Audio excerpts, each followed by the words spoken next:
we're going to be cultivating the parasympathetic nervous system, the relax and rest response. Sympathetic is that fight or flight response. There's room for all of it. It's all part of the human condition, but we need to find a way to cultivate the parasympathetic when we are in fear, as I was speaking of earlier. So the idea is getting these practices in our bodies so that when we are in fear or in these fight or flight experiences, we have a tool to let go, to release. And so those were some tools. We did orienting, grounding, centering, and breath to start off. And we're going to be moving into the rest of the practice. It's going to be a little bit more physical for a little while. That section will last about 10 minutes, where we're going to be needing to stand up and move some energy through our body so that anything that's accidentally stuck there can release. Because yoga is all about flexibility and letting go, right? So I did speak about the vagus system, the vagal nerve a little bit, but I didn't really go too deep in it. This is a short contented class, but I am doing a 4-week series on this through Nam Yoga Los Angeles. Every 4th class is trauma tools, so you can circle back and we can go deeper. But just a little bit more information about the vagus nerve. Vagal tone, strong vagal tone or flexible vagal tone is when you are able to react in positive ways to things that might be traumatic because your vagus nerve is not firing inappropriately. Our vagus nerve gets a little bit overexcited and it likes to kick into high gear and get us a little bit overstimulated, as some of us have noticed. Or we could use our vagal tone, strong vagal tone, to lose the reactivity and be able to respond with heart, open-hearted emotion and soft expression and still get what we want.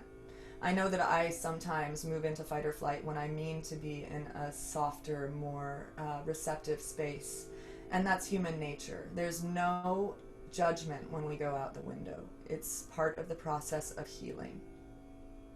So when we are building strong vagal tone, the vagus nerve runs through a lot of this system that we were just talking about when someone is traumatized deeply with shock trauma, like a gun pointed at them or some other really severe trauma.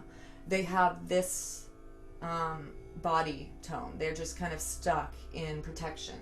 So if you have pinky balls, they're a wonderful tool to get in and release some of the muscles that are a part of the vagus nerve, because the vagus nerve moves all the way through your body, up and out through your arms.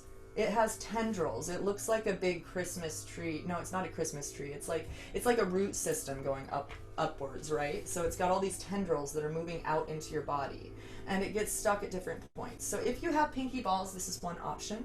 You can do self-massage. It's a really wonderful option. Or if you have a block, you could also do it at the wall.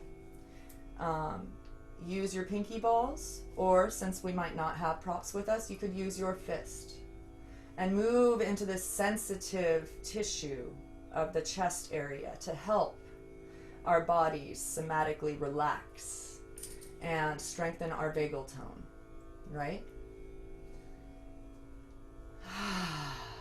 How's your breath? This can be really hard for some of us. Does it hurt a little bit when you get in right in the ribs, like between the ribs? There are these little vagus nerve tendrils. I know it's painful for me, but it's good work. And it can bring up emotions like hip work and yoga can. So be mindful of that. And like I said, it's your body, so back off if it's too much. Now, as we were doing in the beginning of practice, good Darlene, you may begin to move your head side to side. Great.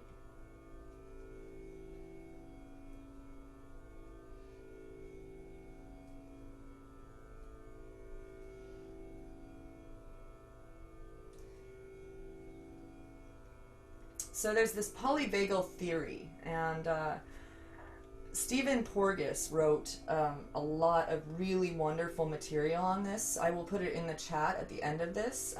Also, I'll have some more content coming up.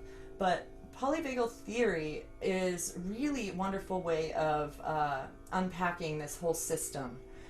Okay, moving on to the other side. Beautiful.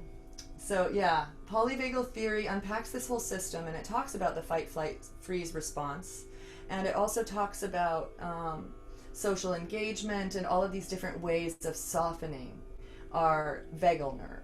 And so if you want to go into deeper practice and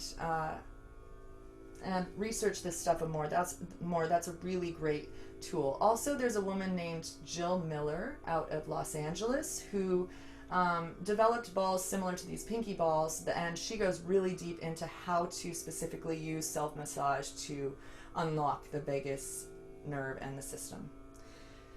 Great, and releasing that whenever you're done. Okay, beautiful.